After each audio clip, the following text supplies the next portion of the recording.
is impossible to understand the history of slavery without knowing the Islamic doctrine of slavery. Islam is deep into slavery because Muhammad was deep into slavery. Muhammad wholesale slaves, retail slaves, received them as gifts, gave them away as gifts, tortured slaves. He had Arab slaves, white slaves, black slaves, sex slaves. Muhammad was deep into the slave business. Indeed, it's clearly recorded in the Sirah that he financed his career in jihad by the sale of slaves. And of course, he had to go to war to capture them first. Islam has an entire doctrine of slavery which is somewhat amazing. For instance, it sees slavery as a benefit to humanity. Why?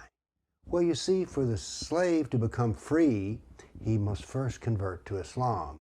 So being a slave is part of the steps in becoming a Muslim.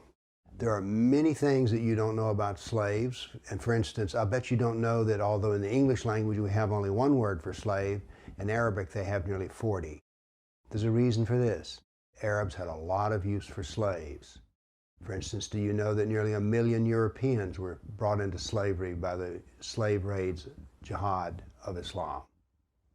So, to my knowledge, this little book, The Islamic Doctrine of Slavery, is the only book that's ever been written on why we have so much slavery in the world, even today.